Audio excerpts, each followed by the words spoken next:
EDFC और डब्ल्यूडीएफसी में दो सेक्शन खुलने जा रहे हैं। यहाँ पर हम आपको ईडीएफसी दिखा रहे हैं। साहनेवाल से लेकर खुर्जा तक का जो रूट है वो ओपन होने जा रहा है। तो यहाँ पर आप जो रेड लाइन देख रहे हैं ये डेडिकेटेड फ्रेट कॉरिडोर की लाइन है और इस लाइन को खुद प्रधानमंत्री खोलने जा रहे हैं। इसी तरीके से डब्ल्यूडीएफसी में भी ओपनिंग हो रही है और इन सारी चीजों पर बातचीत करने के लिए हमारे साथ शोभित भटनागर जी हैं जो कि डीएफसी में डायरेक्टर हैं। आइए सीधा उन्हीं से बात करते हैं। सर, ईडीएफसी और डब्ल्यूडीएफसी दो सेक्शन ओपन होने जा रहे हैं, उसके बारे में बताइए। सर, ईडीएफसी जो है जितना भी बन रहा था 1337 किलोमीटर वो पूरा हो चुका है और इसीलिए न्यू खुर्जा से लेकर सन्हेवाल तक का जो सेक्शन है वो राष्ट्र को समर्पित किया जाएगा और वेस्टर्न डीएफसी में घोलवट से लेकर के मकरपुरा तक का सेक्शन है वो वेस्टर्न डीएफसी करीब करीब 81% बन चुका है और उसमें बाकी का छोटे छोटे पोर्शंस हैं जो भी बनने बाकी हैं, लेकिन इसमें घोलवट से मकरपुरा तक का सेक्शन जो है उसको राष्ट्र को समर्पित किया जाएगा। और वेस्टर्न डीएफसी का एक हमारा ऑपरेशन कंट्रोल सेंटर है ओसीसी जो अहमदाबाद में है, उसको भी प्रधानमंत्री राष्ट्र को समर्पित करेंगे। सर, सोननगर और दानकुनी के लिए जो बार बार लोग जानना चाहते हैं कि आखिरकार वो सेक्शन क्यों नहीं पूरा किया जा रहा है, ईडीएफसी में उसको क्यों इंक्लूड नहीं कर रहे हैं?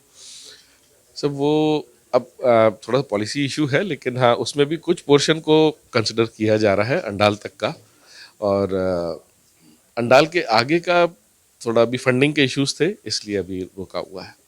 सर, यहाँ स्पीड की जब बात की जाती है तो तमाम लोग कह रहे हैं कि मालगाड़ियाँ 100 kmph पर चल रही हैं। क्या ये बात सही होगी कहना कि डीएफसी के अंदर जो है 100 kmph पर मालगाड़ियाँ चल रही हैं? हाँ जी, कंटेनर वाली गाड़ियाँ तो चल रही हैं और 100 kmph पर? यस यस यस, उसमें सिंगल स्टैक तो बिल्कुल 100 kmph पे जाता है, डबल स्टैक के भी बीएलसीएस और बीएलसीएम वाले जो रेक्स हैं उसमें हो सकता है, उसमें चलती हैं। और लॉन्ग हॉल्स वगैरह के लिए कुछ थोड़ा सा रिस्ट्रिक्शन आया था बीच में, लेकिन सिंगल ट्रेन तो चलती हैं। और इसी तरह से बॉक्स एंड एचएल जो है उसमें भी 100 kmph परमिटेड है तो वो चलती हैं, लेकिन दूसरे जो बॉक्स एंड एचएल है या मिक्स्ड है तो वो अलग अलग वैगन टाइप्स के लिए अलग अलग स्पीड्स दी गई हैं, लेकिन हाँ 100 kmph वाली ट्रेन दोनों डीएफसी में चलती हैं। सर, ईडीएफसी की अगर हम बात करें तो कौन कौन से सेक्टर हैं जो इससे लाभान्वित हो रहे हैं, इनको फायदा पहुंच रहा है? सर, ईस्टर्न डीएफसी जो है वो मेनली कोल और आयरन स्टील का ट्रैफिक जो ईस्टर्न इंडिया से मतलब नॉर्दर्न इंडिया की तरफ आता है, पंजाब, हरियाणा, दिल्ली, इन सब स्टेट्स के लिए, राजस्थान, तो इन सब के लिए पावर हाउस कोल के लिए बहुत लाभान्वित हुए हैं। उनका समय जो है ट्रांजिट टाइम जिसे कहते हैं वो करीब करीब आधा हो गया है। और इसी तरह से वेस्टर्न डीएफसी का अगर हम कहें तो वो कंटेनर ट्रैफिक है जो देश के मतलब Punjab, Haryana, Delhi, national capital region में काफ़ी सारे टर्मिनल्स हैं, तो यहाँ से कंटेनर ट्रैफिक एक्सपोर्ट वाला जो मुंद्रा पोर्ट, पिपावा पोर्ट और जब वेस्टर्न डीएफसी का आखिरी पोर्शन जो है अभी बन जाएगा तो जेएनपीटी पोर्ट भी कनेक्ट होगा। सर, डब्ल्यूडीएफसी में कौन सा हिस्सा बचा हुआ है और उसके लिए टारगेट क्या रखा है?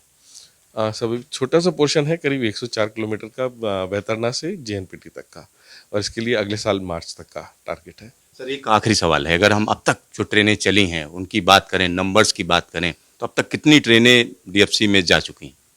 सर, करीब 1.5 लाख क्रॉस कर चुके हैं, 1.5 लाख से ज़्यादा ट्रेनें चल चुकी हैं दोनों डीएफसी अगर मिलाएं तो। आपका ढेर सारा धन्यवाद। Thank you.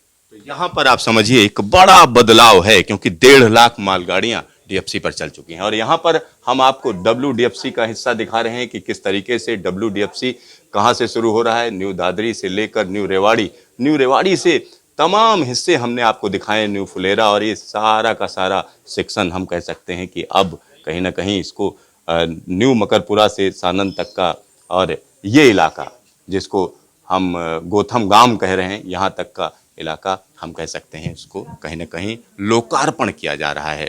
Cameraman Shakeel Ahmad के साथ सिद्धार्थ, न्यूज स्टेशन, दिल्ली।